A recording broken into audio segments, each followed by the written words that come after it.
Assalamualaikum warahmatullahi wabarakatuh. Kali ini kita akan membahas tentang bentuk akar. Bentuk akar itu adalah materi kelas 9. Apa sebetulnya bentuk akar? Itu perhatikan di sini, misalnya di dalam operasi bentuk akar itu misalnya ada seorang petani itu mengetahui luas tanahnya adalah 10.000 meter persegi.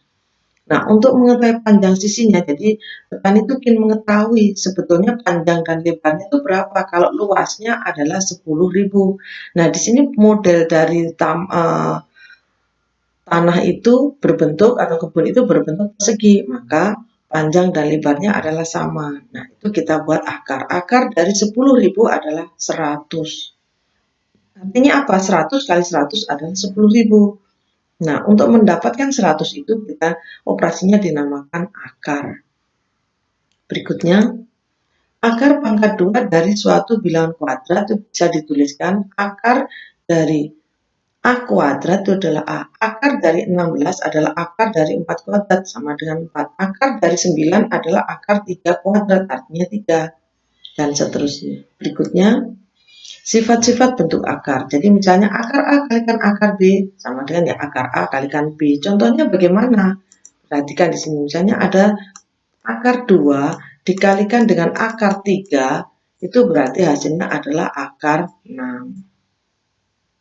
Kalau yang ini A akar B dikalikan C akar D artinya ada angka di depan akar ini ada angkanya semua. Misalnya di sini 2, di sini 4. Jadi misalnya 2 akar 2 kalikan 4 akar D ya berarti ini dikalikan atau akar 6 yang di sini 2 kalikan 4 8. Hasilnya adalah 8 akar 6. Bisa begitu. Jadi kalau yang ini cuma akar 2 kalikan akar 3. Jadi yang ini bukan. Yang ini hasilnya. Berikutnya, untuk penjumlahan dan pengurangan bentuk akar. Itu bisa dilakukan kalau yang di dalam akar itu sudah sama. Jadi akar D, A akar D ditambah B akar D ya. Berarti sama-sama di dalam akar, berarti sama-sama bilangan akarnya berarti bisa dijumlahkan. Jadi misalnya akar 3, di sini juga akar 3, baru bisa dijumlahkan. Misalnya 2 akar 3 ditambah 5 akar 3, ya berarti 7 akar 3. Jadi yang di dalam akar harus sama. Itu baru bisa dijumlahkan ataupun dikurangi. Untuk yang ini, dilihat akar A kali bagi akar B, hasilnya ya di dalam akar dibagi. Jadi kalau misalnya ada contoh seperti ini misalnya, akar 2 kalikan akar 4, bentar, di sini hapus dulu. Misalnya contohnya adalah akar 3, kalikan akar 6 dibagi akar 2. Nah, bagaimana kalau yang seperti ini? Ini bisa langsung dijadikan satu. Gini. Jadi ini di sana ada 3, berarti langsung 3 dikalikan 6 dibagi dengan 2. Boleh dituliskan begini. Jadi seperti ini bisa dituliskan begini. Sehingga hasilnya adalah 3 kali 6 atau 6 dibagi 2, 3. Jadinya 3 kali 3, 9. Jadinya hasilnya adalah akar 9. Berapa akar 9? Akar 9 hasilnya adalah 3. Itu untuk materi sifat-sifat bentuk akar. Berikutnya, sekarang yang ini. Perhatikan sini akar 0,25 ya kita buat 25 per 100. Hasilnya adalah akar 25 per akar 100 berarti 5 per 10. Hasilnya adalah 0,5. Akar 108 berarti akar 6 kuadrat kalikan 3.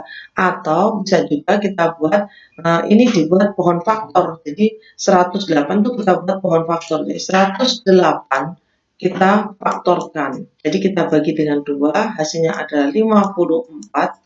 Kemudian 54 kita bagi 2, hasilnya adalah 27. Kemudian yang 27 kita bagi 3, ini 9. 9-nya kita bagi 3, hasilnya adalah 3. Seperti ini. Kemudian baru kita masukkan di sini. Nah, yang bentuk kuadrat, jadi yang ini 2 kuadrat, keluar 2. 3 kuadrat, keluar 3. Berarti kan hasilnya 6. Di akar 3. Jadi hanya 6 akar 3. Bisa menggunakan pohon faktor. Kemudian berikutnya, sebentar saya hapus dulu. Nah, berikutnya untuk soal seperti ini, akar 12 ditambah akar 27 bagaimana? Di sini kan bilangan di dalam akarnya belum sama. Ya, kita uraikan dulu. Jadi misalnya di sini akar 12 berarti akar 4 kali akar 3 ditambah akar 9 kali akar 3. Nah, di sini kan kelihatan nanti semuanya mengandung akar 3. Akar 4-nya 2, akar 9-nya 3. Jadinya 2 akar 3 ditambah 3 akar 3. Hasilnya adalah 5 akar 3. Diamati, 2 akar 3 itu artinya 2 kali akar 3. Ingat-ingat, jadi 2 akar 3 artinya 2 kali akar 3. 3 akar 3 artinya 3 kali akar 3. Kali, jadi di sini. 3 akar 3 artinya 3 kali akar 3. Perhatikan yang di sini. Ini yang diamati. Ini dengan ini. 3 kali akar 3 artinya 3 akar 3. Jadi 3 akar 3 itu artinya 3 kali akar 3. Ini penekanannya di sini harus tahu. Berikutnya, nah, merasionalkan penyebut bentuk akar. Nih, merasionalkan ini yang penting ini. Karena di sini saya hapus dulu. Nah, misalnya ada bentuk begini, A per akar B. Nah, untuk merasionalkan akar B ini, kita kalikan dengan akar B. Akar B per akar B karena 1. Jadi, kalau misalnya ada bentuk modelnya 2 per akar 3, ya berarti untuk merasionalkan ini artinya tidak ada akar di dalam penyebut. Hasilnya ya kita kalikan dengan akar 3 dikalikan per akar 3. Kenapa kok per akar 3? Karena hasilnya ini 1, jadi nilainya tetap sama. Kalikan akar 3 kalikan akar 3 kan akar 9, hasilnya kan 3. Sehingga hasilnya 2 per 3 akar 3. Jadi ini fungsinya. Jadi ini dikalikan akar B per akar B. Kalau yang model begini misalnya, C per A ditambah akar B. Nah, kalau ini penjumlahan, jadi ini dilihat ini penjumlahan, maka kalikan dengan sekawannya. Sekawannya berarti ini yang pengurangan. Jadi A min akar B itu sekawannya. Kalau di sini akar, misalnya akar A ditambah akar B. Sekawannya bagaimana? Ya, sekawannya berarti akar A dikurangi akar B. Itu adalah sekawannya. Itu untuk yang akar. Berikutnya, nah ini untuk yang menggunakan kalkulator. Jadi kalau angkanya besar, misalnya 2 miliar dikalikan 3 miliar, bagaimana menghitungnya? Kan di dalam kalkulator tuh hanya sedikit digitnya. Nah, sekarang bagaimana? Perhatikan, nanti pasti akan dihasilkan seperti ini. 6, nah, sampai ada E-nya ini plus 18. Artinya apa? Artinya 6 dikalikan 10 pangkat 18. Nah, ini yang disebut dengan notasi ilmiah atau bentuk baku. Artinya apa? Nah, ini angka yang di depan ini itu harus antara 1 sampai dengan 10.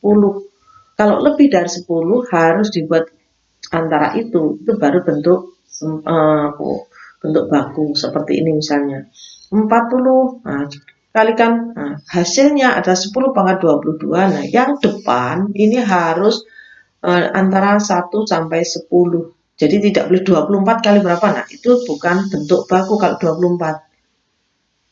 Jadi misalnya kalian bisa menuliskan seperti ini, hasilnya adalah 24 dikalikan 10 pangkat 23.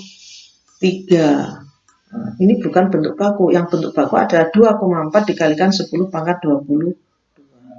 Berikutnya, nah ini penulisan bentuk baku. Ini bentuk baku harus antara, nah ini dilihat 2,3. Nah, 2,3 terletak antara 1 dan 10, minimal 1. Jadi ini harus tanda sama dengannya. Kemudian berikutnya, nah misalnya ini 2,16 kalikan 10 kali. Nah, ini adalah bentuk baku. Yang ini bentuk baku bukan? Bukan, karena harusnya 1,6. Kalau 0,16 kan tidak di antara 1 sampai 10. Jadi ini bukan bentuk baku. Yang bentuk baku ada 1,6. Saja saya akhiri. Semoga ini saya berikan bermanfaat. Saya akhiri. Wassalamualaikum warahmatullahi wabarakatuh.